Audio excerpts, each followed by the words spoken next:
This we pass on to the next session, and the next session is on heart failure.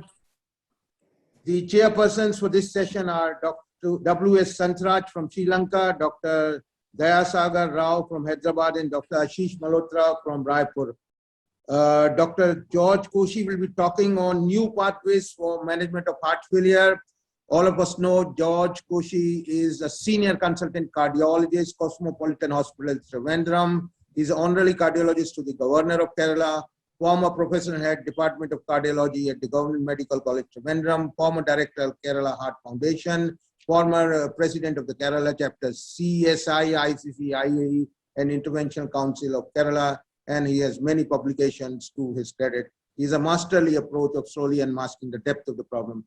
With this, I'll hand over the session to the chairperson to conduct this session. Dr. Dayasagar Rao, you can initiate the session.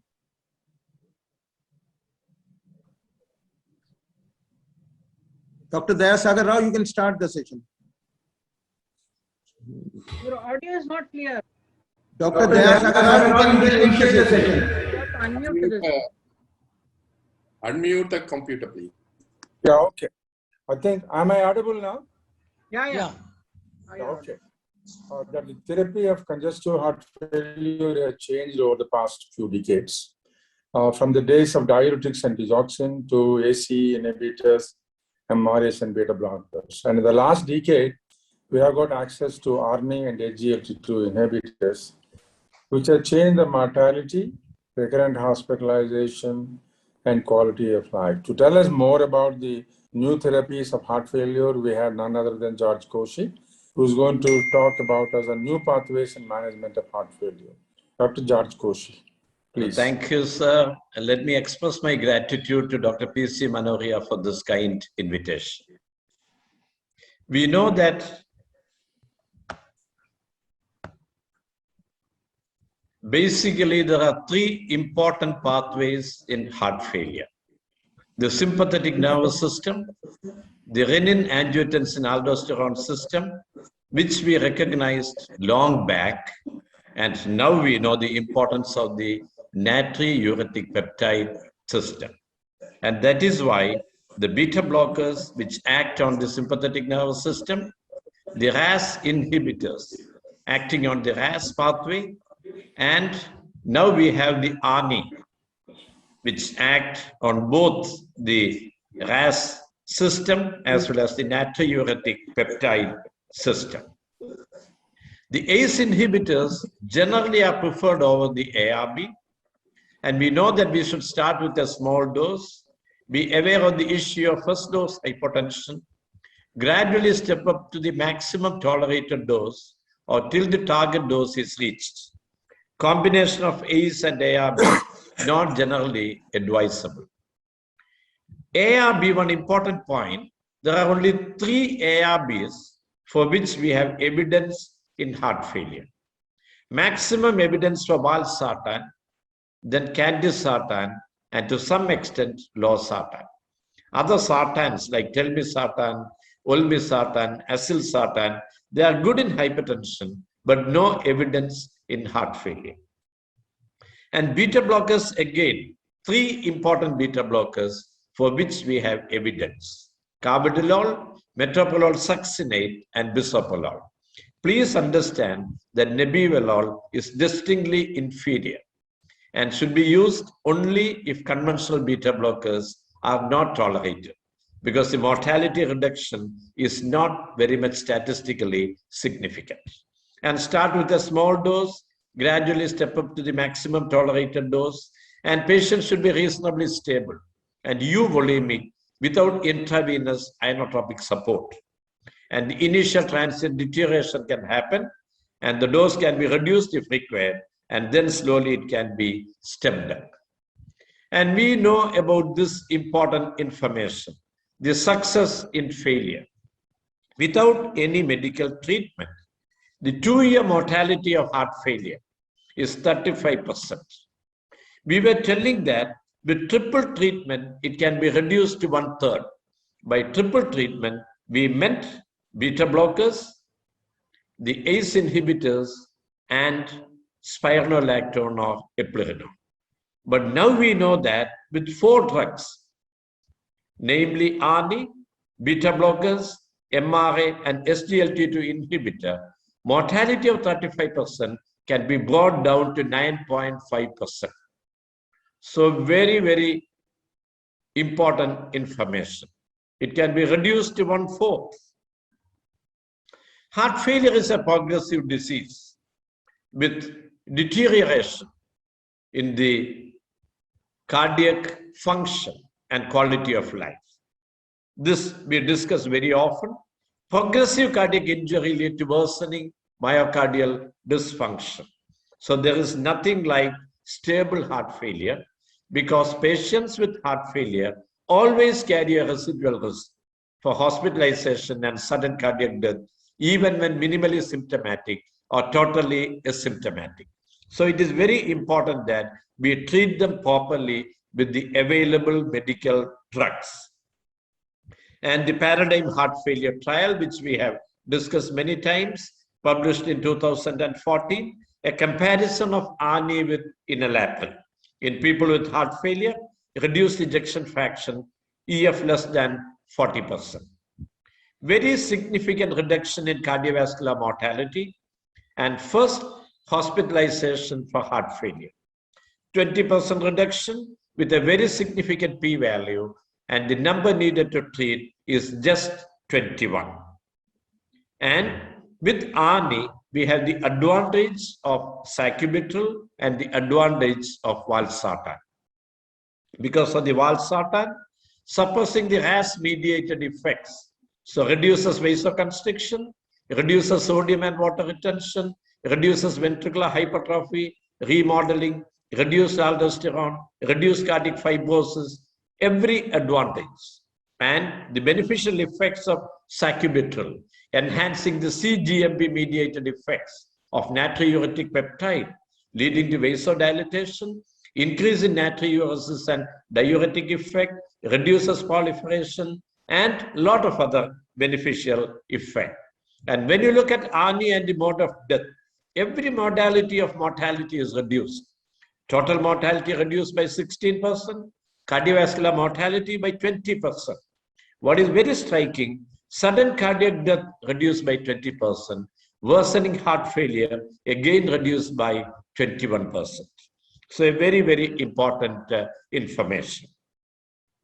And when you look at the 30-day NT-proBNP in the Paradigm trial, patients who attained a significant reduction in NT-proBNP had a lower subsequent rate of cardiovascular death or hospitalization for heart failure. So try to achieve an NT-proBNP below 1000 picogram per ml. And if you compare ARNI with enalapril, treatment with ARNI was nearly twice as likely as enalapril to reduce NT-proBNP values to less than 1000 picogram per ml. And subgroup analysis, every group was benefited by ARNI compared to enalapril. Age above 75, below 75, EF below 35, above 35, EGFR below 60, above 60, systolic blood pressure, and the initial NT-proBNP. So I think it is very important to understand this point. The NT-proBNP concentration, a rapid and significant reduction, as was shown in the POO heart failure trial, and the majority of the reduction happened in the initial 2 weeks, not later. ARNI and reverse remodeling, the POO-HF, look at the parameters, the ejection fraction, left ventricular volume, the end diastolic, the end systolic, the left atrial volume index, and the E by E prime. Everything is favorably altered by ARNI. And what is the impact of ARNI on ICD eligibility? ARNI reduced the risk of sudden cardiac death in Paradigm by 20%, maybe due to reverse remodeling and lower arrhythmic risk. So the very important question, should a patient be optimized on ARNI before deciding on an ICD? Because generally we tell post-MI patient at the end of 6 weeks or 42 days, if the ejection fraction is below 35%, based on the MADID trial, they could be candidate for primary prevention of SCD. But now we have good drugs available. So should we optimize the medical treatment, improve the ejection fraction so that the SCD risk significantly comes down? We also have data of ARNI in acute heart failure, the PIONEER trial, death, heart failure, rehospitalization, LVAD, and transplant listing significantly reduced. Here, the ARNI was initiated between 24 hours and 10 days. So the point is, in 2021, when you have a drug like ARNI, it should always be preferred over ACE inhibitor or ARB. There's no reason why we should continue to use ACE inhibitor. Then if the person is not improving, then change to ARNI. The naive patients with heart failure should be initiated on ARNI. And people who are on ACE inhibitor and ARB should be changed to ARNI if financial issues are not a problem. Now, eplerenone and spironolactone. Eplerenone, we know that acute MI complicated by LV dysfunction and heart failure. There is 15% reduction in mortality. What about systolic heart failure and mild symptom? The Emphasis HF trial, 24% reduction in mortality. And the Reminder trial, early eplerenone treatment in patients with acute ST elevation MI without heart failure, there they found there is significant benefit. So addition of eplerenone to standard therapy within 24 hours of symptom onset improves the outcome of patients presenting with acute STEMI without evidence of heart failure or LVEF less than 40%. So what does it mean? So even if the EF is not below 40% and even without heart failure, there is benefit with eplerenone. Now coming to the new drug in heart failure, the SGLT2 inhibitor. There are a lot of mechanisms by which it is beneficial.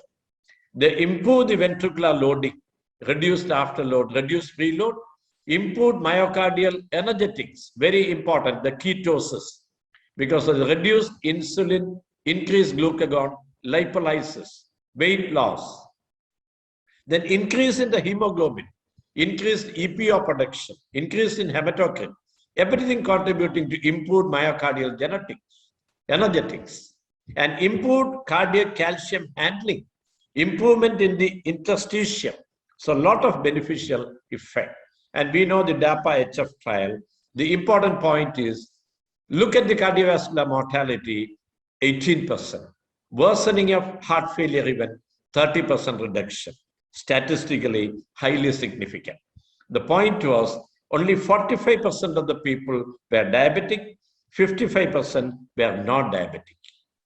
Whether there's diabetes or no diabetes, look at the primary endpoint. In people with diabetes, 25% reduction. Without diabetes, 27% reduction. Similar observation in the EMPEROR trial with empagliflozin.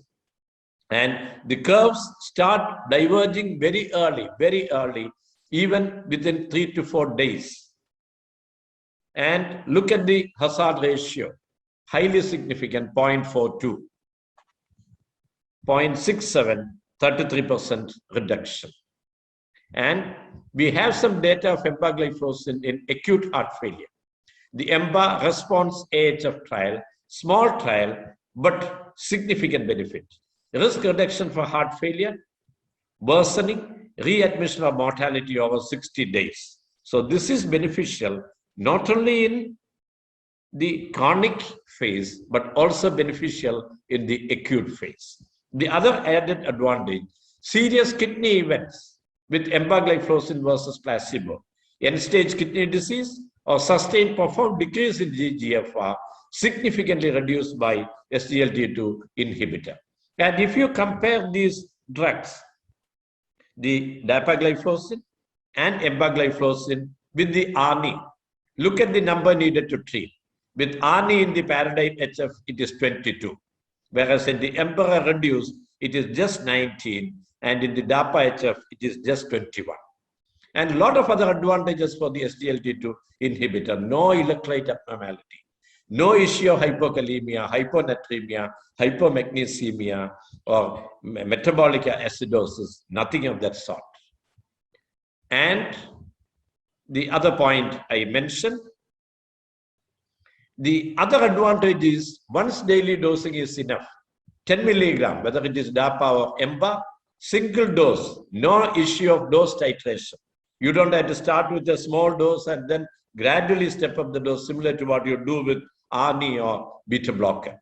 And that is why the 2021 update of the ACC, the consensus, the expert consensus decision pathway for optimization of heart failure treatment. Look at that. Stage C treatment, heart failure with reduced ejection fraction. Initially ARNI with beta blocker and diuretic if required. Then decide whether they require eplerenone or spironolactone, looking at the eGFR and the creatinine. Now, for patients meeting the eGFR criteria, if they come in NYHA class 2 to 4, it is an indication for SGLT2 inhibitor, either DAPA or EMBA. Patients with volume overload, of course, the diuretic is required. Now, hydralazine, ISDN in patients with CKD, with black ethnicity. And finally, remember, patients who continue in sinus rhythm, and despite beta blocker, they are having a heart rate above 70, you can be initiate them on ivabradine. So indication for ivabradine, people with heart failure on optimal or maximally tolerated dose of beta blocker, heart rate above 70 in sinus rhythm, NYHA class 2 to 3, ivabradine can be given. But please remember that mortality reduction with ivabradine is negligible. Now, the other important question. In a patient with new onset stage C heart failure with reduced ejection fraction, whether to initiate a beta blocker or an inhibitor of the RAS, which should be initiated first? In fact, if the patient is hemodynamically stable, both can be started together. But if the patient is still congested, wet patient, you start with an ARNI. If the patient is dry with resting tachycardia, you start with a beta blocker. But beta blocker should not be initiated in patients with decompensated signs or symptoms.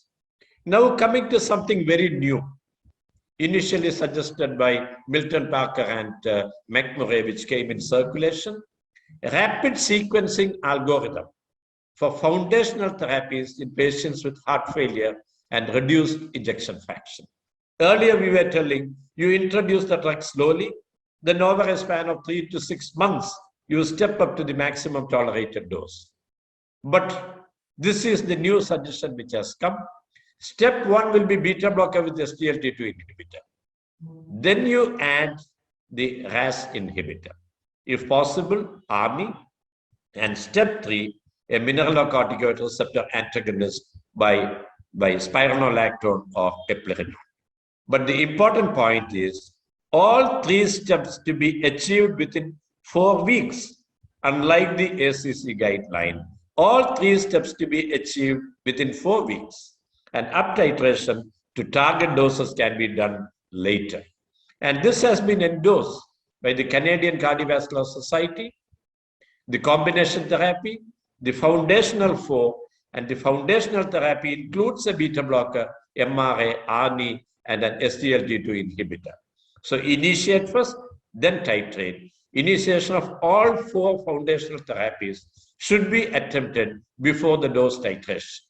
And look at the 1-year mortality. 1-year mortality of 17% can be reduced to 1/4 if you use all the 4 drugs with ivabradine.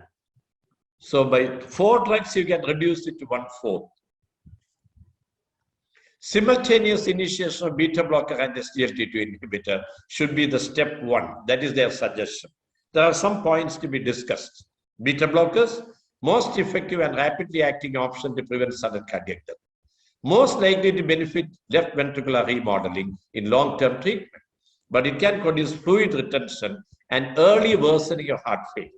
But this can be prevented by simultaneous initiation of SGLT2 inhibition. Early osmotic diuresis, rapid reduction in risk of heart failure worsening, and kidney protection, very important. by slowing the annual rate of decline in kidney function, and do not require specialized safety monitoring, no laboratory testing, initiated a therapeutic dose, no need for rapid titration, because the initial dose is the final dose. Now, which patient should receive SGLT2 inhibitor ahead of ARNI? Okay, you can consider it every patient, but these three patients, three groups of patients, please consider SGLT2 inhibitor ahead of ARNI with a beta blocker. Number one, someone with borderline blood pressure, systolic BP around 100, 110 like that. Risk of acute renal worsening or your serum creatinine is already something like 1.8. Risk of hyperkalemia, your potassium is something like 5.4. You can safely start an SGLT2 inhibitor, but ARNI you have to be very careful. And that is, the Ivabradine trial, the SHIFT trial, the indication we mentioned. And before we conclude, CRT could be very beneficial. In people with left bundle branch block, very wide QRS. No doubt about that. But there are other devices, device treatment, CCM, cardiac contraction modulation. And there's some limited data with that. And some new drugs also have come. The omecamtiv mecarbil, again, only very limited data available. And the Versigouat in the Victoria trial, which acts on the cyclic GNP, improve the myocardial function and the vascular function. So let me conclude my talk. The 4 pillars of optimal heart failure with reduced ejection fraction medical therapy: ARNI, beta blocker, SGLT2 inhibitor, and MRA. The correct sequencing we can always discuss. In people who are congested, use the diuretic. Otherwise, diuretic does not have much of a role. Now, the ejection fraction is remaining below 35. Consider ICD for primary prevention. The other things, Ivabradine I mentioned, CRT I mentioned. In atrial fibrillation, of course, anticoagulation. Digoxin, then the baroreceptor treatment and the cardiac contractility modulation. Then iron therapy in people with ferritin below 100 and the TSAT less than 20%. Now the newer drugs like Versigouat and the omecamtiv I mentioned, and functional MR could be benefited by mitral valve intervention, including mitral clip and all that. The limited role for hydralazine isosorbide dinitrate combination. And that is the last slide. A word about heart failure with preserved ejection fraction. No drug till date has proven to be very beneficial. Possible role for SGLT2 inhibitor. In the Emperor Preserve trial, women with comparatively low ejection fraction, that means EF towards the 48-50% side. Possible role for ARNI in the Paragon HF trial. Possible role for spironolactone or eplerenone. But the point is, start it early. Early recognition and treatment, maintaining sinus rhythm is important. Early and optimum control of blood pressure and risk factors, and maintaining the optimum volume status. Thank you very much. Thank you, Dr. Koshi. Thank you, Dr. Koshi, for an excellent presentation. It's a very, very lucid review in such a short time. And what I would like to ask that for monitoring the follow-up of these patients, should we monitor them only clinically, or are biomarkers like NT-proBNP useful for monitoring such patients?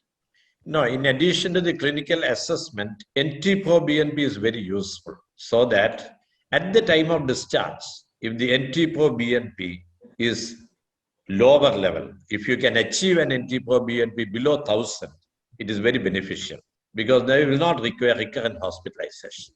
And that can be achieved with early ARNI treatment. But if your discharge NT-proBNP value is very high, they are going to come back very fast.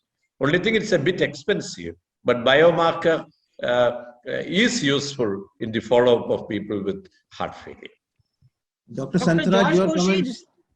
Dr. George Koshi, this is Dr. Asha Murthy from Chennai. Yes, Asha How are you? Murthy. Thank you. Nice seeing you. It was a very good presentation. I have a few questions. Yes, please. When you're giving a patient the ARNI, do you follow with echocardiogram to see how much improvement in the ejection fraction or GLS? No, you can always do that. In fact, there are small Because there is studies some evidence indicating that that. there is some improvement, 1 to 2% of ejection fraction over the months. No, see, there are some echocardiographic studies which have demonstrated improvement in the ejection fraction, improvement in the E by E prime, and various other indices. But, it's not required periodically. Ordinarily, a repeat echocardiogram after, say, 3 months will be enough. We know that over a span of time, there is improvement in all these echocardiographic markers. Dr. So do you Santraj, prefer your comments? DAPA? 1 minute, sir. Do you prefer DAPA or empagliflozin for patient with eGFR or less than 15 mils? Okay, in fact, if the eGFR is below 15, I'm uncomfortable with both. But based on the trial, okay, empagliflozin, you have little more data with the comparatively lower eGFR. But if the eGFR is below 30, I think you have to be very careful with SGLT2 inhibitor. Dr. But Santraj, still, your comments? the renal worsening will be less compared to what you can expect with an ARNI. Okay. Thank you so much. You are mute, Dr. Santraj, you are on mute. Unmute. Dr. Santraj, unmute. Okay. Yeah. Yeah, one more. So, okay, Dr. Koshi has nicely presented the heart failure management and new developments. As you know, the heart failure patients there are many medications because it's a high mortality. It carries a very high mortality. And there are several medications, evidence-based, he discussed. There are medications mainly acting on the activated pathways like renin-angiotensin system, sympathetic nervous system, and also mineralocortical antagonists. And also there are medications which we act in several ways like SGLT2 inhibitors. And Versigate, another drug he touched upon, again it is coming into picture, which actually mainly act on an inactivated pathway. It actually promotes the nitric oxide stimulation and also the endothelial function. In that way, because of the heart failure is a high mortality condition, even if the slight reduction in the risk interpreted as the absolute reduction of the risk is very high. So that's what we have to use evidence-based medications in a proper way to achieve the best results in heart failure. Thank you, Koshi, for your nice Thank you. Dr. Koshi, most of the patients of CKD die because of coronary artery disease, acute myocardial infarction. Some of the nephrologists, some of the cardiologists are using this even when the eGFR is below 30 or below 20, knowing very well that it will not provide any renal benefits or will provide minimal benefits. But the cardiovascular beneficial effects are still maintained even when the GFR is low. So what is your viewpoint on this? It is being used currently as an off-label indication. So No, what I is your agree with viewpoint? you. No, I agree with you. It is used as an off-label indication, but with an eGFR below 30, you have to be very careful. And I think with an eGFR below 15, I think we don't have even small data available. But one point is, in a patient with borderline eGFR, it is far more safer than ARNI. There's no doubt about that. So that is the point I was telling. The three situations where you can use SGLT2 inhibitor ahead of ARNI, one borderline hemodynamics, second borderline eGFR, third will be hyperkalemia. So with this, we conclude this session and pass on to the next session. The next session. Thank you. Is, thank you very much. The next session is on cardiodiabetology, demystifying the ASCVD benefits of GLP-1 receptor agonists. And the speaker for this session is Dr. Rajesh Rajput from Rohtak, and the chairpersons, Dr. Parthu Sarkar from Kolkata, Dr. R.K. Jha, Indore, and Amitabh Sur, Kolkata. All of us know Dr. Rajesh Rajput is a senior professor and head Department of Endocrinology, PGI MS Rohtak, President Indian Thyroid Society, received several fellowships like FRCP and others, more than 150 publications in various journals. He received several awards and orations, past executive member ESI, and has written books. With this, I hand over the session to Dr. Jha to initiate it. Dr. Jha, please start the session. Thank you, sir. Thank you. First of all, as you have already introduced Dr. Rajesh Rajput, who is incidentally, my first name is similar. So without taking more time, I just request Dr. Rajesh Rajput, sir, just to start his topic. And as after finishing the topic, we should discuss about the topic per se.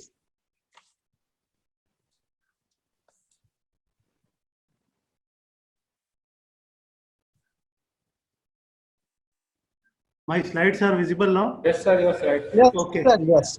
Good afternoon, everyone. At the onset, I'd like to thank Dr. P.C. Manoria for inviting me for this cardio-diabetology symposium. And I am asked to speak on a concept of demystifying the atherosclerotic cardiovascular disease, ASCVD, benefit of GLP-1 receptor agonist. Now, I will start with showing you the recent data. This is a CAPTURE study. This is a cross-sectional multinational study done in 13 countries across the globe to understand the prevalence of cardiovascular disease in patients of diabetes. And in this study, it has been found that 1 out of all the 3 people with diabetes were having established cardiovascular disease. And from them, 9 out of 10 people with diabetes and cardiovascular disease actually have ASCVD. What is more alarming is that only 2 out of 10 people with type 2 diabetes and ASCVD are receiving glucose lowering treatment with drugs which have proven cardiovascular benefits. So friends, CAPTURE study, which was presented last year in EASD, has given an alarming signals. It has told us that it's time to roll up our sleeves the way we are treating diabetes and people with atherosclerotic cardiovascular disease. If we look at various types of ASCVD in patients of type 2 diabetes, there is 53% increase in risk of unstable angina. There is 54% increase in risk of myocardial infarction. There is 72% increase in risk of stroke, 28% increase in risk of peripheral artery disease, and 56% increase in risk of heart failure. And based on these current recommendations in 2020 and 2021 also by ADA, ADA-EASD and ACC is that persons who are having type 2 diabetes and ASCVD, instead of independent of HbA1c, irrespective of baseline HbA1c, meaning even when patient HbA1c is in the target, one should give preference to use of GLP-1 receptor agonist or SGLT2 inhibitor in patients of type 2 diabetes and ASCVD. And I am going to demystify about role of GLP-1 receptor agonist. Now, why these recommendations have come? These recommendations have come from 2 major trials. The first one was EMPA-REG outcome, which was done with SGLT2 inhibitor, where use of empagliflozin have shown significant reduction in 3-point MACE. In fact, the benefits started appearing within first month, and based on which it was postulated that it is change of hemodynamics and energetics which is responsible for change in 3-point MACE. In contrast, LEADER trial, where liraglutide, a GLP-1 receptor agonist, is used, again shows significant 3-point MACE reduction in CV death. But here, in contrast to SGLT2 inhibitor, the changes start appearing around 1.5 years. And it has been postulated that GLP-1 RAs are acting on atherosclerotic pathway. To better understand the differences, we have to look at the independent 3-point MACE components. And as you see clearly, there is an inconstant or directional discordance between the individual 3-point components of 3-point MACE, which are CV death, non-fatal MI, and non-fatal stroke. Here, if you see clearly, the atherosclerotic component, which is non-fatal stroke and non-fatal MI, are not benefited to that much. In contrast, if we look at LEADER trial, there is a directional concordance. Even the atherosclerotic component moved to a favorable direction. So there is difference between these two outcomes, and this has brought to the concept of pumps and pipes in management of diabetes and cardiology. Pump means disease of myocardium, where SGLT2 are beneficial. However, for atherosclerotic cardiovascular disease, where we are talking of pipes, we are talking of blood vessels, it is GLP-1RA, which are predominantly acting on ASCVD pathway. And in next few slides, I am going to decipher the details how GLP-1RA are acting on ASCVD pathway. Now, before that, we have to understand there are a number of GLP-1RAs available in the world as well as in our country. There are two types, GLP-1 based, which are human GLP-1 based analog therapy, and Exendin based. Exendin are derived from Gila monster, which is a lizard which has got a 53% homology with human GLP-1. There are a number of GLP-1 which are enumerated here. I will not discuss in detail, but we have to understand that in our country, we have dulaglutide available, we have liraglutide available, which we are using, semaglutide once a week available in the United States, not available as of now in our country, and oral semaglutide now is also available outside, and soon it is going to come to our country. Now, this is a recent systemic review and meta-analysis which proves the concept of pipe benefit of GLP-1RA, means benefit on blood vessels, effect of GLP-1RA.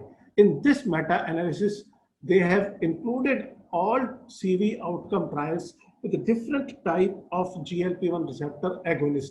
Alexa with liximatide, Leader with liraglutide, Sustain 6 with once week semaglutide, Excel with exenatide, Pioneer 6 with oral semaglutide, Harmony with LP-glutide, and Rewind trial with dulaglutide. And in this meta-analysis, they have shown that 3-point MACE is reduced by 12% with a highly significant p-value. Not only 3-point MACE, if we look at individual component of 3-point MACE, which are CV death, myocardial infarction, and stroke, they are consistently reduced significantly by use of GLP-1RA. Here I like to highlight that as far as the effect on stroke is concerned, it is only GLP-1RAs which have shown benefit with this type of therapy. In fact, with empagliflozin, there is a trend towards increased stroke in EMPA-REG outcome. As far as myocardial infarction is concerned, again in Leader and in Harmony, there is a trend toward beneficial effect in non-fatal myocardial infarctions. So friends, GLP-1RA in the systemic analysis have shown benefit in myocardial infarction, stroke, and CV death, highlighting that they are probably acting on atherosclerotic pathway. Now let's understand the mechanistic aspect, how they are acting on this. Now for that, we have to understand common soil hypothesis. Even before diabetes sets in, even in impaired glucose tolerance state, there is insulin resistance, there is metabolic syndrome, which is a common soil or mother for all metabolic complications, including dyslipidemia, including hypertension, and added above, if we have smoking and obesity. All this will lead on to various, on a continuum, will lead on to progress to atherosclerotic pathway and premature coronary artery disease, which means we have to use antidiabetic therapies, which not only will act on reducing glucose and HbA1c, but it will also act on the continuum of CV risk and will reduce its progression. Now, GLP-1RA have two-pronged actions on pipe. They have a direct action on myocardium, which I am going to discuss with you briefly, and they also act on cardiovascular risk factors, which include beta cell function, insulin resistance, and body weight. They have a beneficial effect on lipid profile, inflammation, systolic blood pressure, and they have a number of independent effects on plaque progression. So very briefly, I am going to discuss all these important mechanistic aspects of GLP-1RA so as to demystify their benefits on ASCVD. Now, this is a study published in Circulation Cardiovascular Imaging, where they have assessed the effect of liraglutide or infarct size after ST elevation myocardial infarction. Now, as you see clearly in this bar diagram, the patients who were receiving liraglutide as compared to the patients who were receiving placebo, there is a significant reduction in infarct size in comparison to that. Another study, which is published in American Journal of Heart, where it has been shown that if GLP-1RA are initiated before primary PCI in patients who are undergoing ST elevation myocardial infarction, and then continued for 1 week after the intervention, and when these patients are reassessed at 3 months, there is a better improvement in LV ejection fraction at 3 months in comparison to the patients who have not been given liraglutide for 7 days. The benefits are also seen in patients who are having non-ST myocardial infarction, which means GLP-1RA have a direct effect, beneficial effect over myocardium.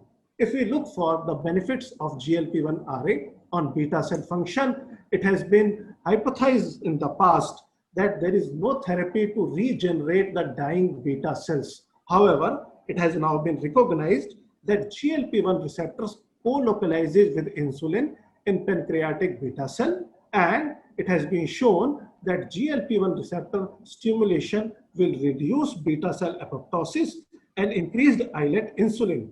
And it has been shown in number of studies that by giving GLP-1RA, we can decrease beta cell apoptosis and we can promote beta cell neogenesis and beta cell proliferation. How to estimate beta cell? There are 2 methods. We can do it by HOMA beta model, or we can simultaneously measure C-peptide, a hormone which is secreted in equimolar concentration with insulin from pancreatic beta cell.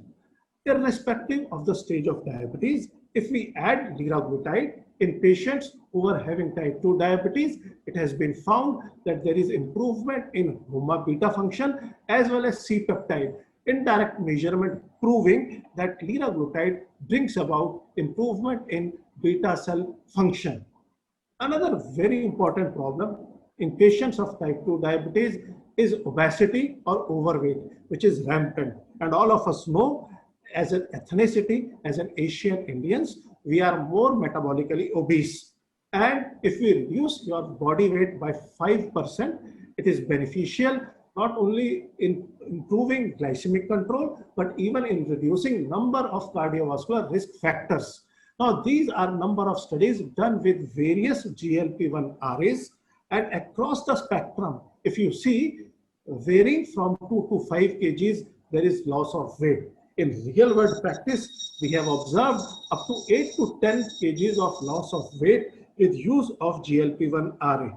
In fact, 2 drugs, liraglutide in dose of 3 mg, and very recently in the month of June, once weekly semaglutide. These are the 2 GLP-1RAs which are approved by US FDA for treatment of obesity. In fact, with once weekly semaglutide in step 1 trial, where I was one of the investigators, we have observed that up to 1/3 of the patient reduces body weight to the tune of 20%, which is almost equivalent to the weight loss achieved with use of sleeve gastrectomy. So control of overweight and obesity is an added additional advantage with use of GLP-1RA. If we look at the effect of GLP-1RA on postprandial lipids, there was an era when we used to talk about fasting lipids. Now we know postprandial hyperlipidemia is more dangerous than fasting. And in the studies, it has been shown that there is a beneficial effect of GLP-1RA on triglyceride as well as apolipoprotein B48. Now let's look at the anti-inflammatory benefits of GLP-1RA. In preclinical models, this is a mice model, ApoE negative and LDR receptor negative mice model who were given Western diets. It has been shown that when these mice models were given semaglutide, there is a change in plaque at all in type of mice models. There is a decrease in body weight, there is a decrease in inflammatory pathway, and there is a decrease in triglyceride. It means in mice models, in preclinical studies, it has been shown that with addition of GLP-1RA, there is a decrease in level of plasma markers for systemic inflammation, and there is also down regulation of multiple inflammatory pathway. When this is tested in humans, semaglutide in SUSTAIN-3 and liraglutide in LEAD program, they estimated the effect of GLP-1RA on reduction of C-reactive protein. It has been found there is a significant beneficial reduction in CRP with use of GLP-1 receptor agonist. Also, it has been shown that when we have used GLP-1RA, it has an anti-atherogenic effect irrespective of various mechanisms which we have discussed.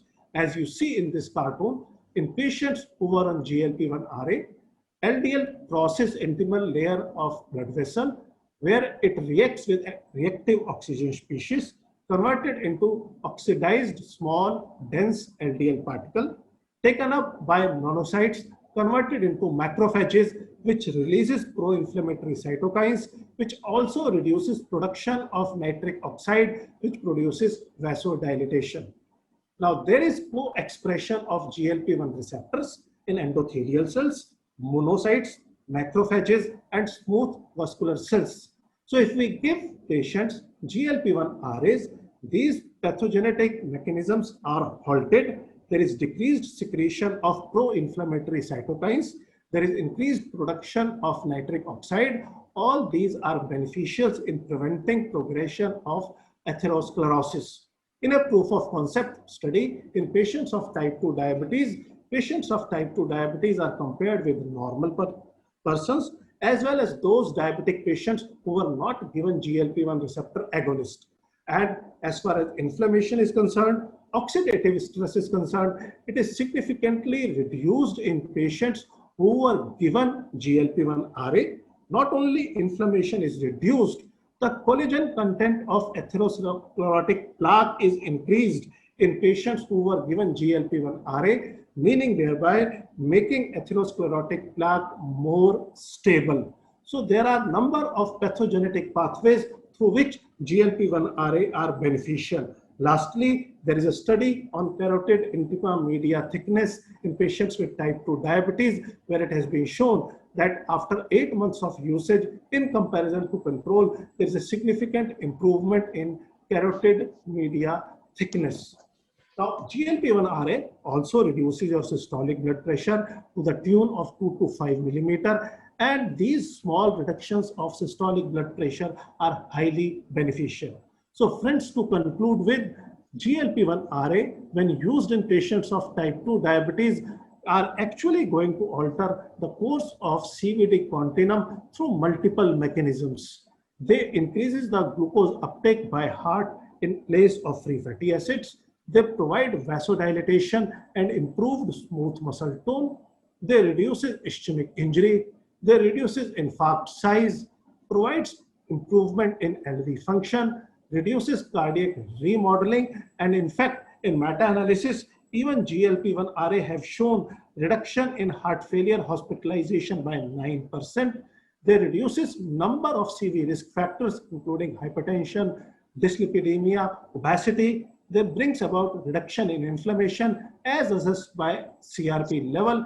They decreases beta cell apoptosis, improved endothelial function, reduced platelet aggregation and thrombosis, and last but not the least, they are found to have beneficial effect in reduction in atherosclerosis and improvement in plaque stability.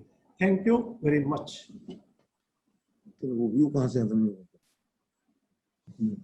Thanks, sir, for your excellent oration. And before handing over to the others to ask the question, one personal question about the liraglutide. So, sir, in your personal practice, have you got any side effect of this drug? Okay, so if you see, there is no drug. First of all, we have to understand there is no drug on this earth which does not have a side effect. And if we can find such drug, there is no place for the doctors. The patient will search with the Google and will buy the drug. No, sir. Just this, on the lighter note, I am coming on the lighter note. If we see GLP-1RAs as a spectrum, The most common side effect of GLP-1 RA is nausea and vomiting, which is seen to the tune of 8 to 10%. It is a limiting side effect. So you have to start at a lower dose. You have to tell to your patient that this is a self-limiting side effects which will subside over next 2 to 4 weeks, and then gradually you can up titrate the dosage to maximum tolerated. Apart from nausea and vomiting, there is no major side effect. There is no major side effect of GLP-1 RA.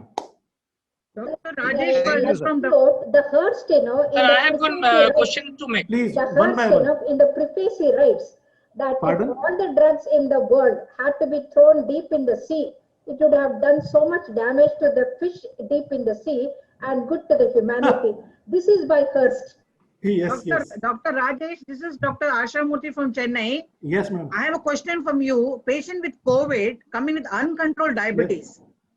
And we have been finding difficult in management because the insulin dosage and all that, regarding a lot of fluctuations. And so in such situation, can it be an add-on therapy with the insulin, or we have to give, or liraglutide or semaglutide injectable form will be very effective? Right, madam. See, when we are talking of COVID-19 patients, there are 3 groups: mild, moderate, and severe. Yeah. For mild COVID-19 patients, you can use any anti-diabetic agent which you are comfortable with, including GLP-1 RA, including SGLT2 inhibitor. We have now DARE study with dapagliflozin. When it comes to moderate and severe COVID-19 infections, they are admitted in the hospital. We have seen now thousands of patients. They are unstable, hemodynamically compromised, which does not know their future. So best is to use insulin. If needed, we can use DPP-4 inhibitor. The problem with GLP-1 RA is nausea and vomiting. They already have reduced oral intake. And now if you are going to add a drug which will bring about nausea and vomiting, this is going to further compound the problem.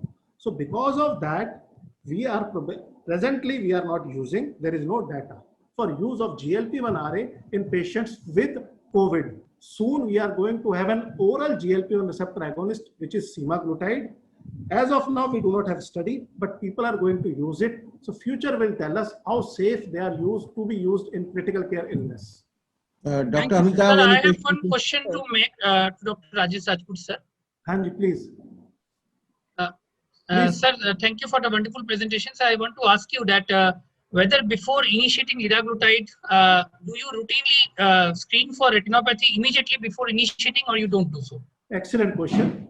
Actually, Amitabh, there in lead trial, they have seen progression of retinopathy.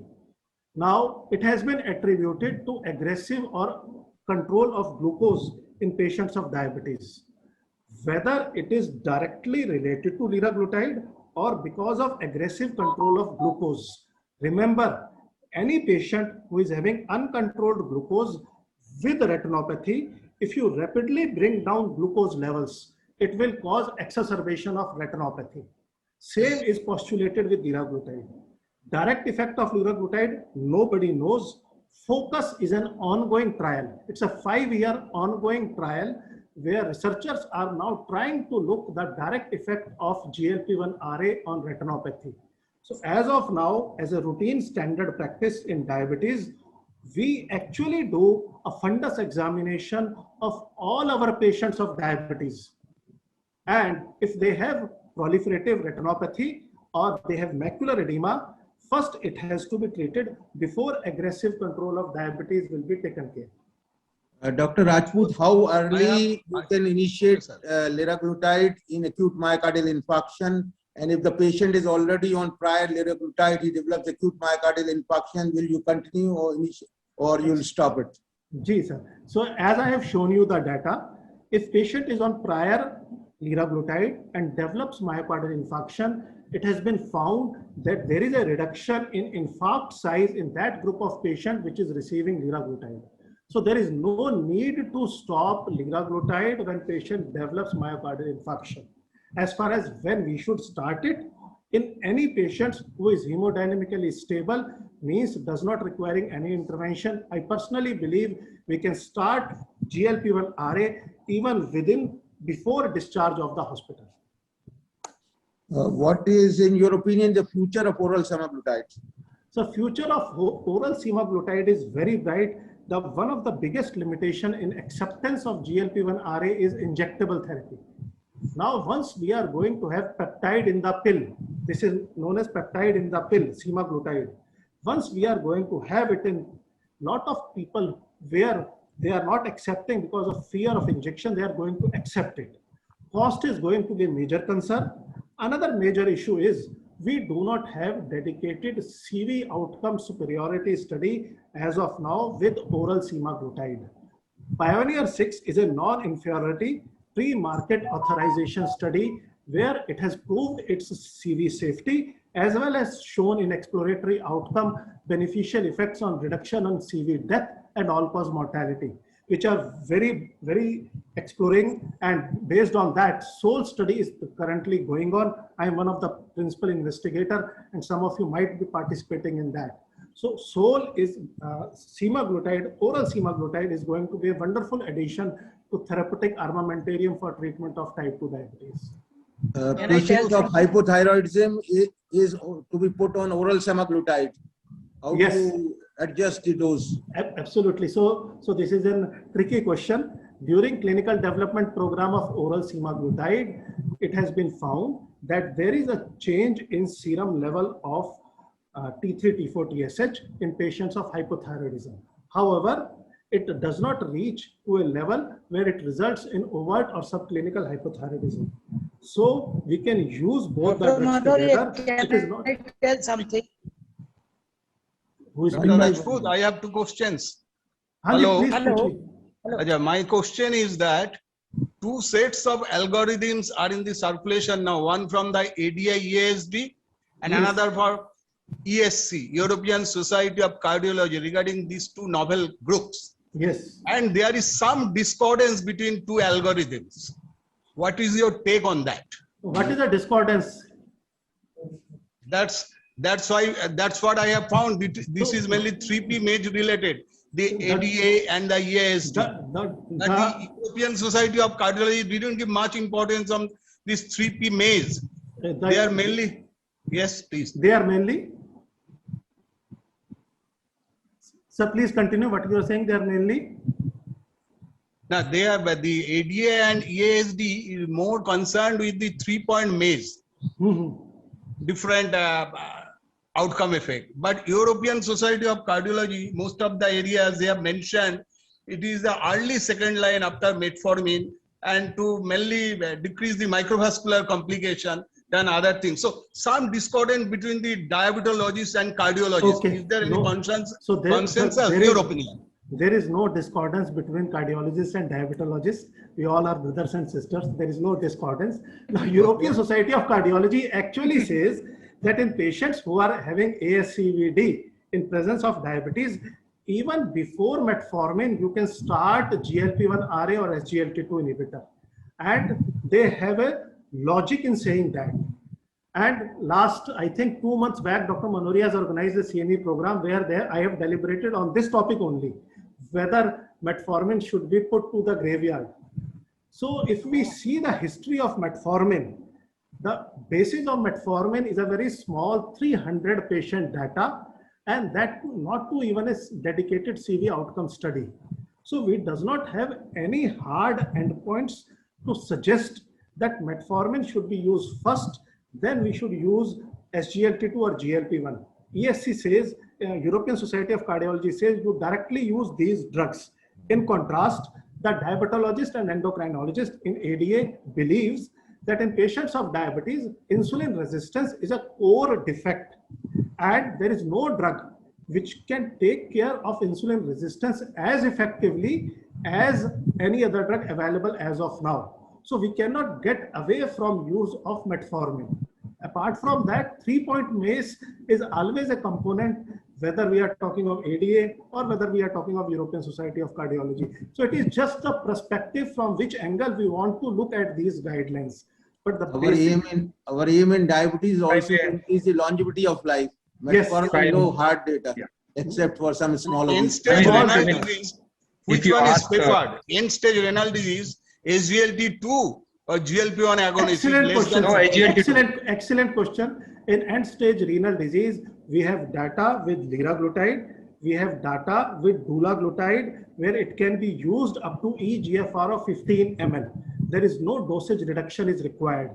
However, at an eGFR of less than 30, we do not have much of the data with SGLT2 inhibitor. I was listening to previous lecture. Actually, if you look carefully at all SGLT2 inhibitor trial, less than 10% of the patient, even less than 5% of the patients are included who are having eGFR of less than 30 in these trials. So we do not have safety data at eGFR of less than 30. That's what Dr. Koshi was also saying in his last lecture. For GLP-1, they are absolutely safe. I think with this, we conclude this session. Dr. Manuri, only one comment, if you allow me. Okay, Dr. One last comment. See, from cardiology point of view, we are interested in the short-term outcome and the long-term outcome. Absolutely. The SGLT inhibitors and the GLP-1 will bring advantage to the cardiac patients far more ahead than the metformin will bring. So you will see the visible benefit in your patients. The patient will live longer. In our hospital, we have absolutely no shortage of these medicines. The cost is not at all a concern. Every cardiac patient of acute MI, when they leave the hospital, they will go on SGLT inhibitors and they will also go on a GLP-1 also. So there is absolutely no problem with semaglutide, liraglutide available for cardiologists in our hospital. So metformin is very good for the resistance. Like you said, it will help for the glucose control.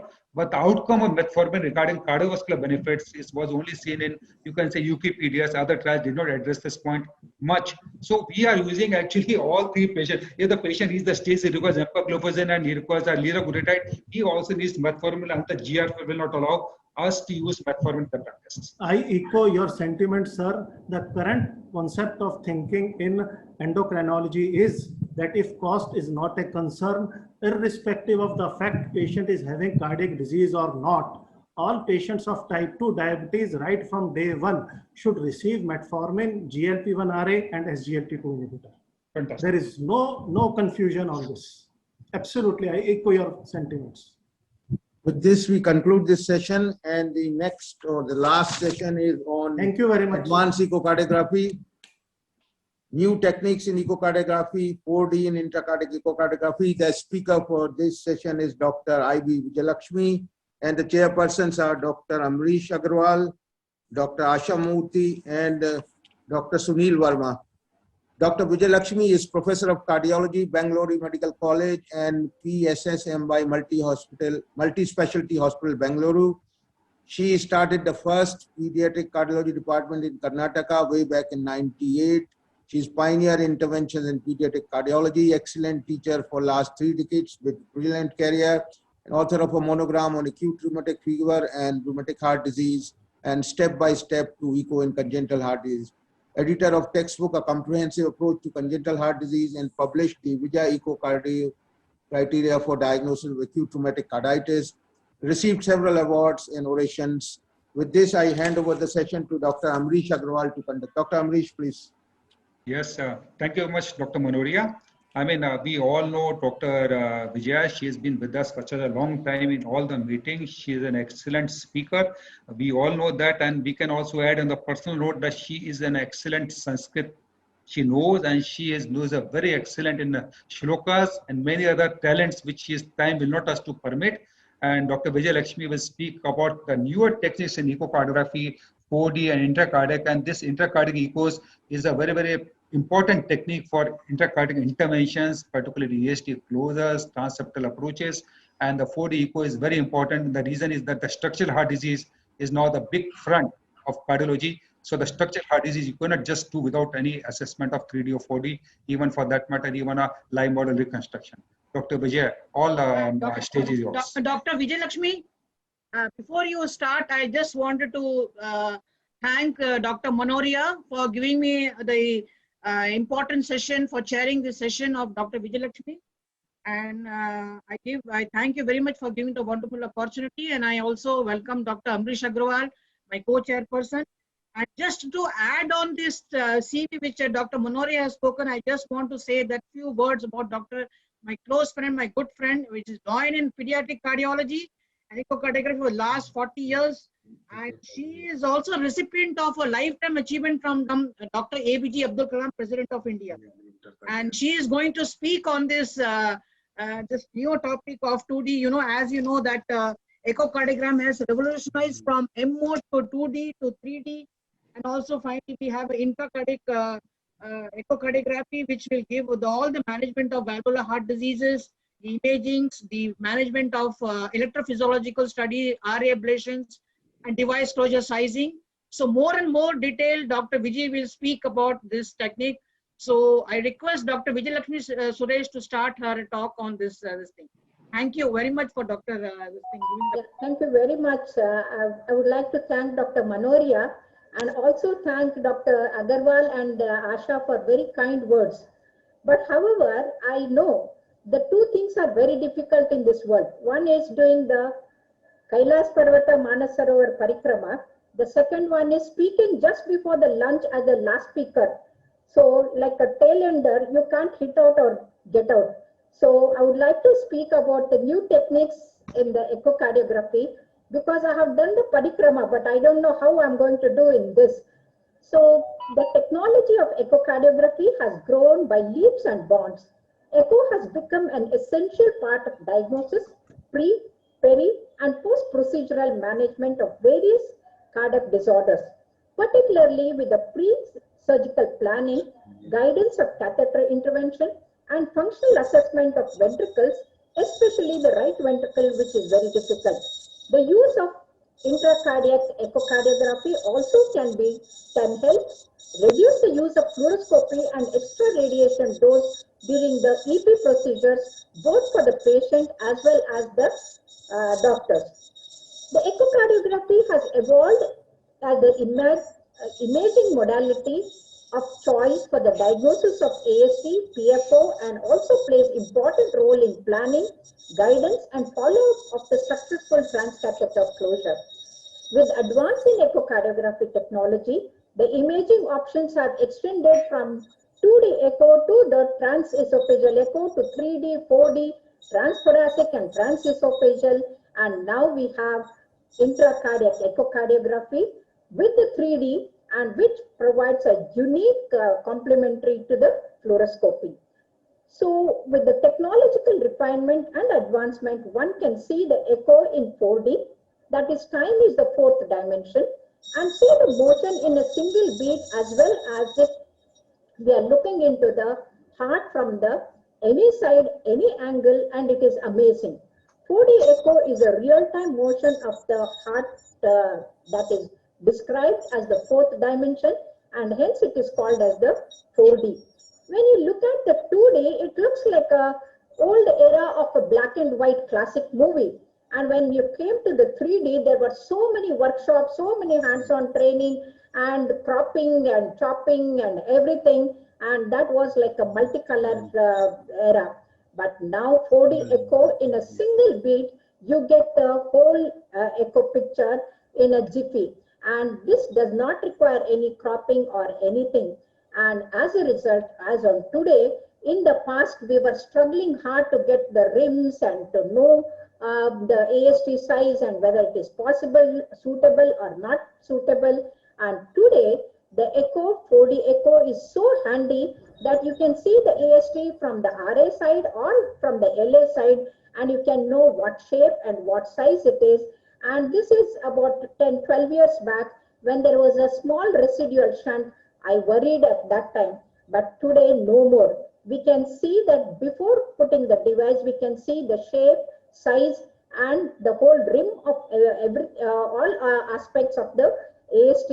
And not only that, what is important is, if we have a doubt whether you can see in this picture that the inferior rim, one rim is almost going towards the LA, so it gives a fear to the operator. But when you do the 4D echo, you can clearly see that the septum primum is exactly wedged between the two rims, and as a result, it is quite safe. And not only that, if there is a residual, you can repeat it after 3 months, and you can see that you can look at it from the RA side or from the LA side, and you can see that the endothelium has grown very well on that. Gone are the days in the histopathology, in the animal study, they used to show that this is how the endothelium grows on the device. But today you can see that the endothelium not only has grown on the device, it has cleared the tissue wherever the residual shunt was there, that also has been sealed. And this is how we can make out with the EST. Now coming to the ventricular septal defect, this is a parasternal long axis and a apical four chamber view in a 56-year-old man with the acute myocardial infarction with the cardiogenic shock. When the 2D echo was done, you all can easily make out that there is a turbulence at the apex, and that was because of the 12 millimeter ventricular septal rupture that we saw. So this was the time when they wanted the device closure and they referred the patient to me. And then I said, most of the time when the device closure is done with the increasing the device, so instead of 16, 12 will use the 16. But when I did the 4D echo, I was shocked to see that on the LV side, the VST was so large, it was oval. So our 16 millimeter device would not have been adequate, and it was 22 by 18 millimeters. And then it appeared that the RV side, it was rugged and some tissue was coming in between. So I was wondering whether the device closure can be done. So we turned and then took the RV side. When we looked from the RV side, the ventricular septal rupture was much bigger than what we anticipated, and it was almost 28 millimeter, and we didn't have the device. And that's how, you know, gone are the days when we would fail in the device closure and then blame that the tissue was frail, and that's how our device came. And today you don't have to blame, you can make a proper assessment. This is a 2-year-old cyanotic boy who came with the VST PS diagnosis, and then the saturation was only 74 millimeter. And then whether to do the pulmonary stenosis balloon dilatation was a dilemma, because I didn't want to convert the PS into PH situation. So when the cardiac MRI was done, it showed a double chambered right ventricle and with the Swiss cheese VSTs. So we did the cardiac CT, and cardiac CT showed that there was a clear-cut double-chambered RV, and apart from that, aneurysmally dilated infundibular stenosis and a tight pulmonary stenosis with hardly any post-stenotic dilatation. But then I did the 4D echo, and here you can clearly see that the septum is intact. There is no VST at all, and the double chambers are so nicely seen. And not only that, if you compare the 2D with the MRI and the CT, you can see that the LV showed a non-compaction, which is a highly trabeculated one, and which was not possible in the regular echo. And not only that, you can see the double chamber, and more than anything, you can see that there is no VST at all. So this is an intact one, and the septum is split here. And I was surprised, what is the split septum here? And then when the short axis, when we saw, we can see the mitral valve, tricuspid valve, and the septum, which was split into two halves, is also moving like a fish. So this is as if the motion is given to the histopathological specimen, and it is amazing that we can get all the details we want. And in this patient, I did the balloon dilatation, and the patient is doing well, and the child has gone back to Nepal. This is a small VST was diagnosed, but in the 4D echo, we could see that the septal leaflet of the tricuspid valve was wobbling between the LV and the RV. And then, you know, this data is very important to the surgeon.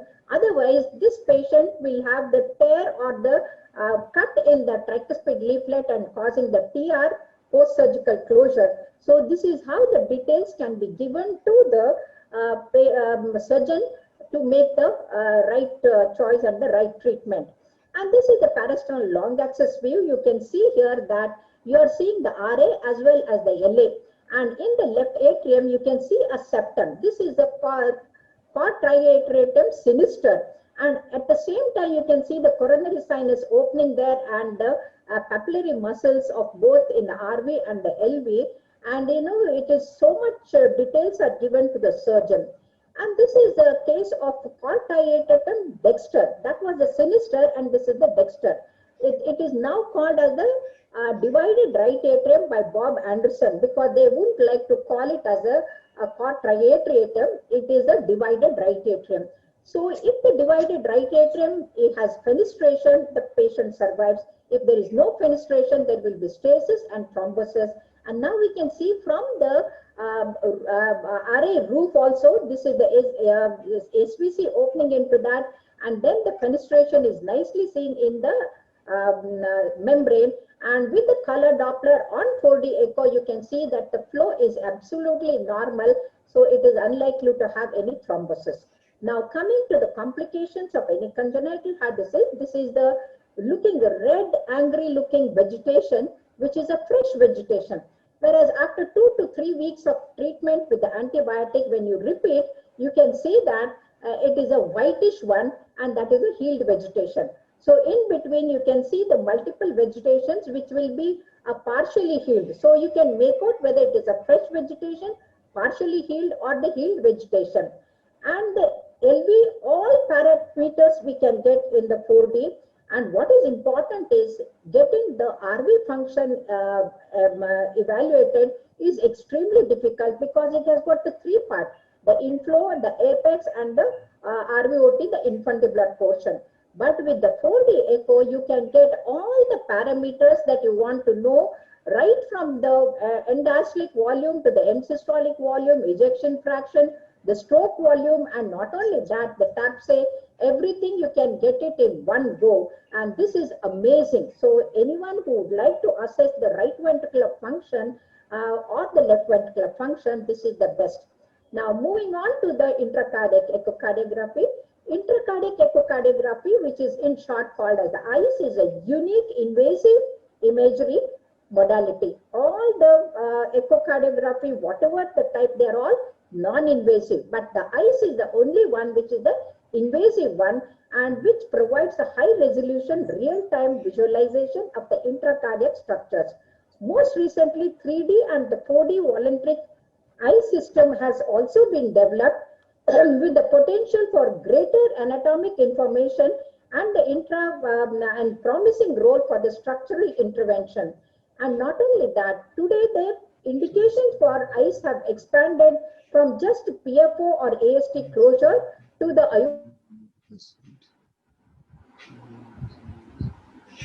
procedures like ablation of atrial fibrillation or ventricular ablation, and then the percutaneous catheter-based mitral valve technique like mitral clip anything, and also the endocardial biopsy, all can be done with the myocarditis. So the ICE indications have extended enormously. Now, how does the whole thing look? The tip has got the transducer, and this catheter is the one which is about 8 French, and that is handled by the interventional cardiologist.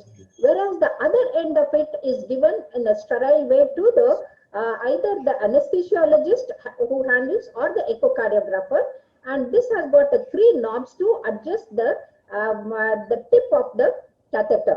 So the catheter is introduced by the cardiologist either through the 8 French or the 10 French, depending on the size of the the weight of the patient. If the less than 35 kilos, we have to take the 2 accesses, the left femoral vein and the right femoral vein. And if the patient is bigger, then we can, in the same femoral vein, we can put our intervention catheter as well as the ICE catheter. Now, the ICE technology has got, it has got a high resolution multi-frequency transducer from 5 to 10 megahertz, and it has got incorporated into a 10 French steerable catheter in 4 directions and provides 90 degrees sucted image with the depth control. And this catheter allows for the whole spectrum and the Doppler imaging capability. And the second one is the mechanical ultrasound transducer tip, and this has got a crystal rotates at 1800 revolutions per minute, providing cross-sectional image of 360 degrees radial plane, pulling the catheter within the heart. 3-dimensional reconstruction anatomy also can be obtained.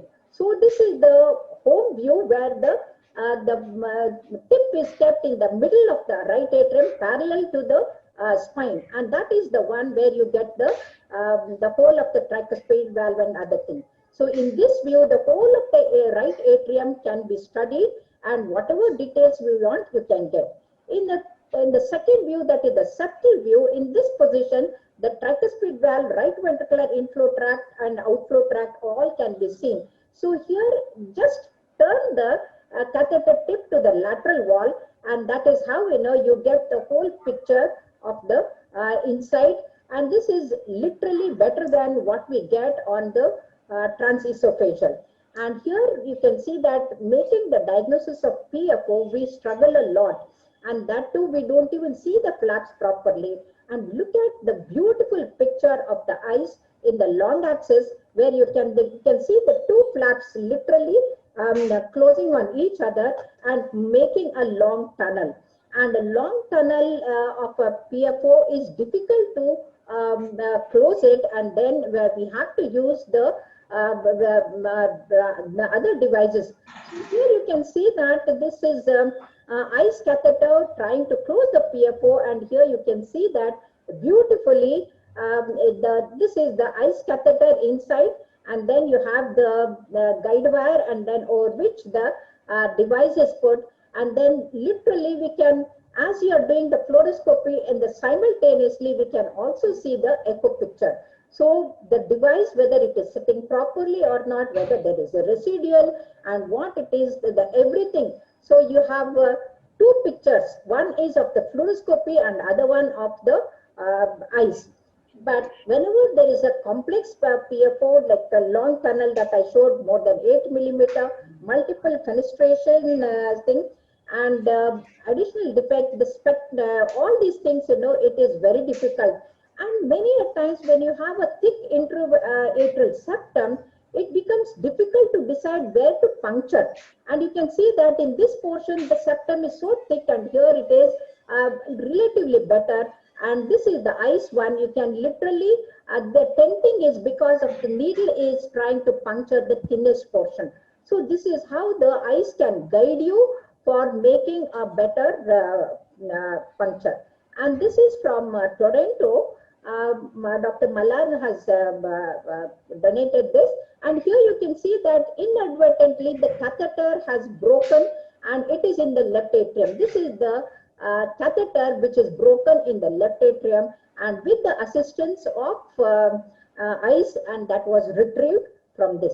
So now platypnea orthodoxia syndrome is a very rare syndrome where the patient comes with the hypoxemia and in the sitting position, and usually resolved in the lying position.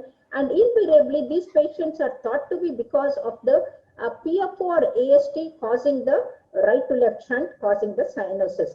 So this is a 45-year-old man presenting with the hypoxemia, and then you can see that the PFO closure was successfully done, and this is the ICE catheter which is there, which is giving us the simultaneous picture of the device closure.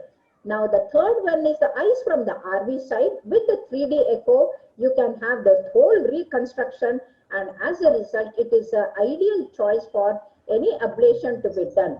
So intracardiac echocardiography during catheter-based ablation, especially for atrial fibrillation,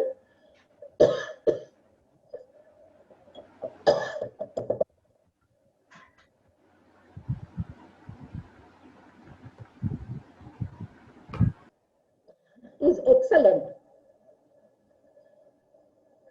Not only that, you can do the mapping of the whole thing, and it is so very important that you can get every detail, and the fluoroscopic time comes down, and excellent results, high success rates are there.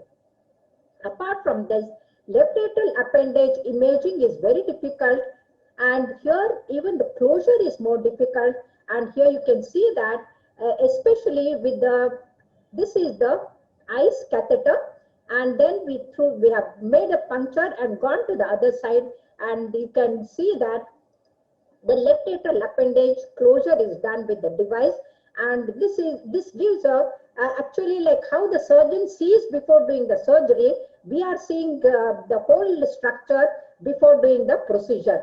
And in the past, it was difficult whenever there was a fenestration or a long tissue, whether to put a single device or two devices. And here you can see that this is the ICE thing. And the two devices are put like sandwiching one between the two. The smaller one is sandwiched between the larger device. Gone are the days when we used to make wrong diagnosis by oversizing the device, and then you can see that this is oversized. And today with the ICE, we can size the device perfectly. And this is the deformed one where there was no ICE or no 4D.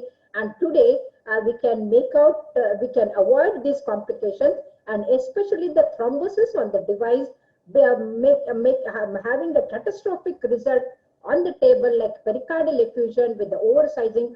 All that can be avoided with the IC.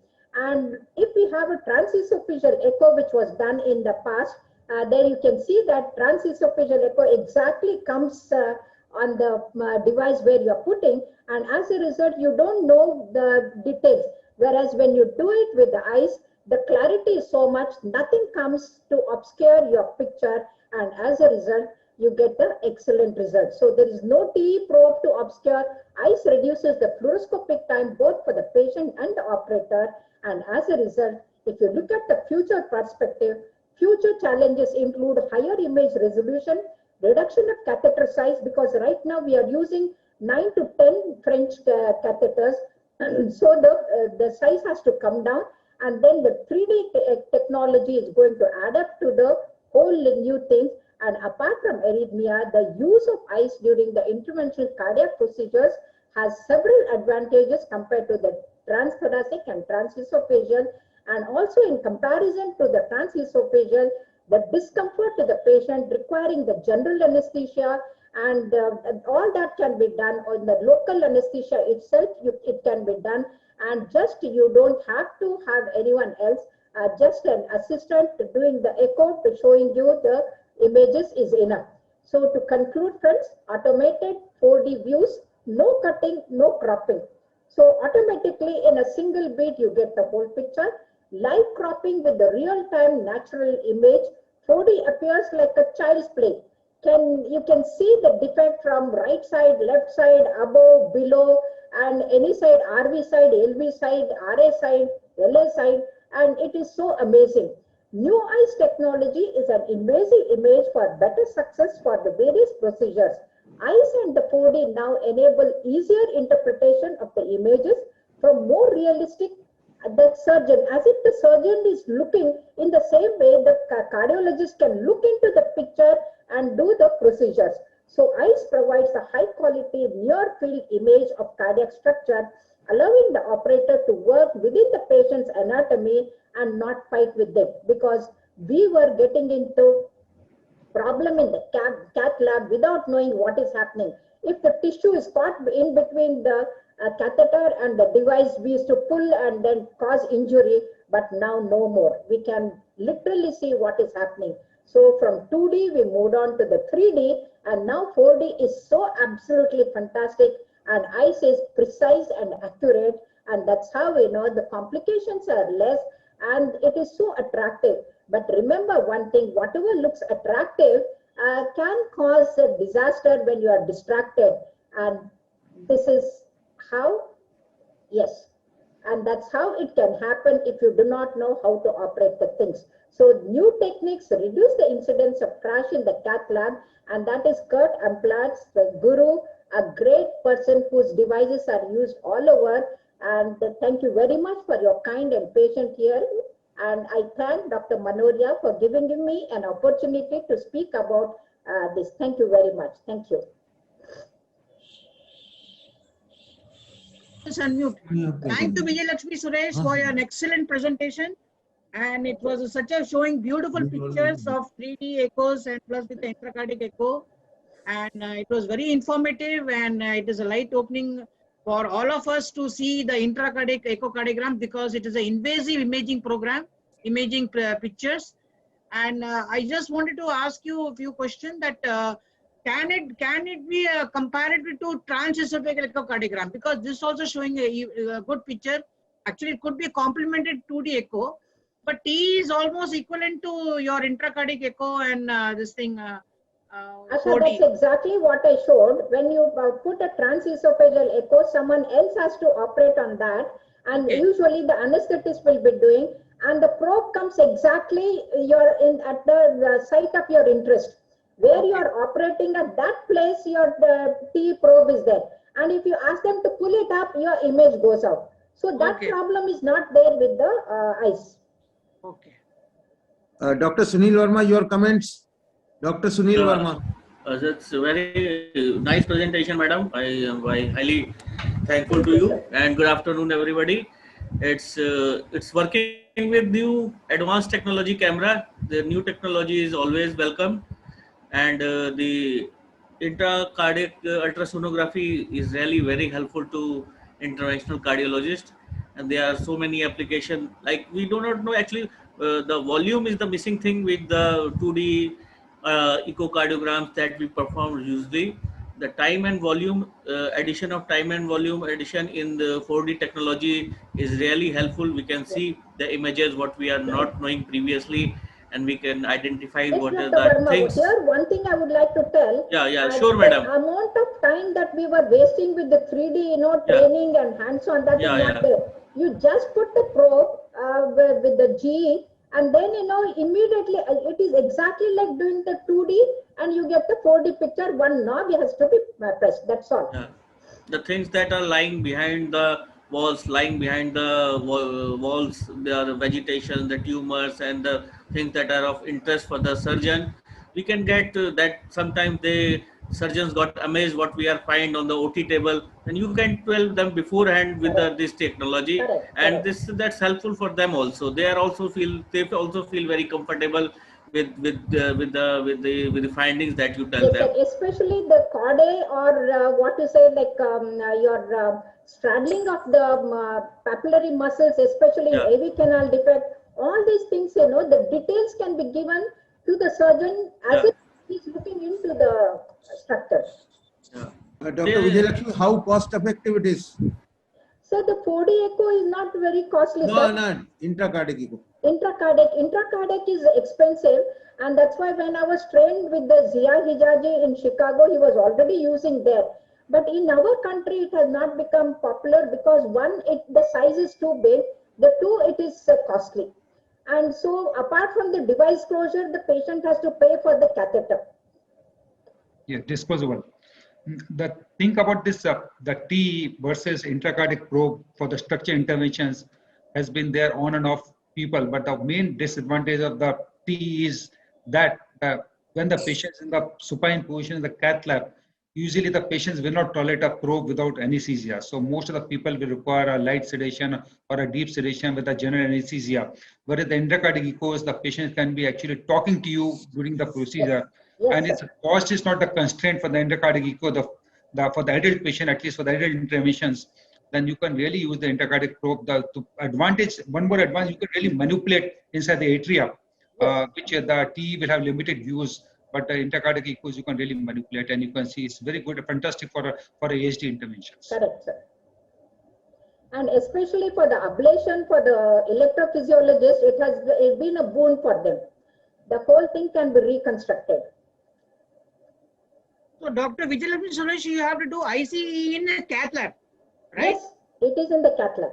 Cath lab, because this can be seen in the echocardiography machine, or you have to see, because you can see the image as well as the echo. See, the catheter tip with the probe is introduced by the interventional cardiologist into the right atrium or right ventricle or the LA. And the other end, I showed you the knob, is operated by the echo technician or the echocardiographer on the other side, and that is seen on the echo. Okay. So in the monitor you have one fluoroscopy and other one is the echo. Side by side you are getting both the pictures.